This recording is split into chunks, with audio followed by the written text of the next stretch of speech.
All right, so I got a couple of you guys here on YouTube and a couple of guys on Instagram asking me how much additive to put into the plastisol ink to get the puff effect.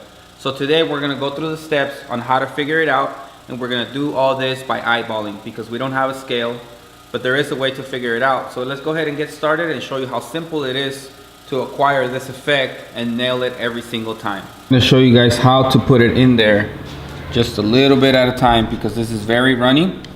So what you can do is you can grab a cardboard, and honestly all you're gonna do is put in a little dab,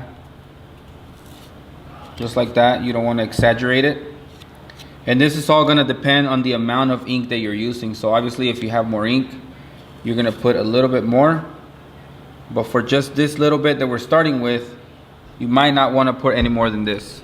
So basically what we're gonna do is we're gonna stir it up into the ink. And you can do this on a larger scale, or if you're just doing a sample for a customer.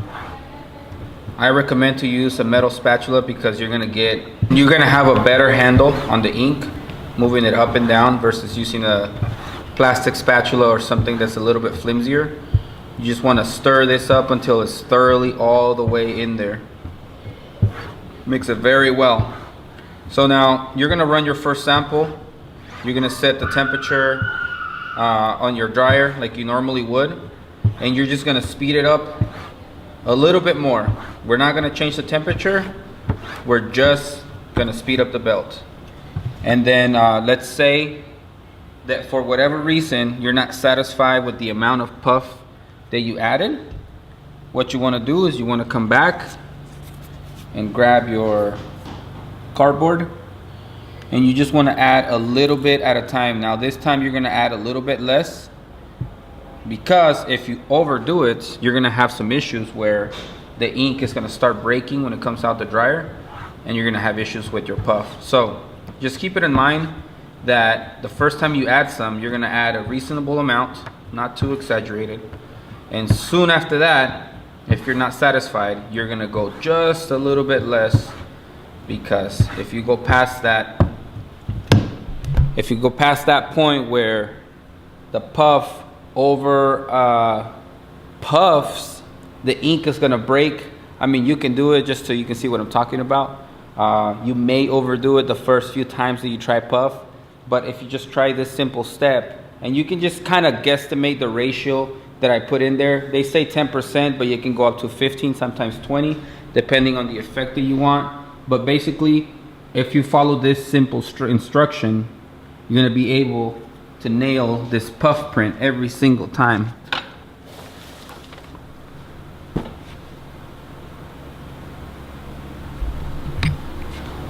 So I hope that answered the question, a very common question that I had in the past few days over Instagram and YouTube.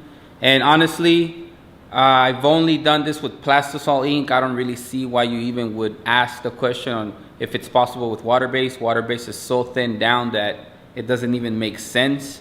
And I don't feel like there's any other inks that you might want to use for puff, like if you have a special mix of like a poly ink or a reflective ink. You know, if you want to go ahead and experiment with those, you're more than welcome. But honestly, I've never tried it. It's always been strictly plastisol ink, and that's what it's been.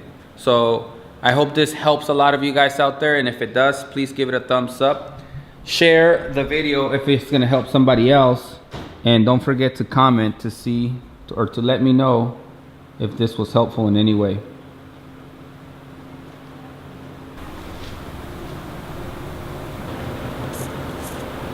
One last thing, don't forget to label your buckets.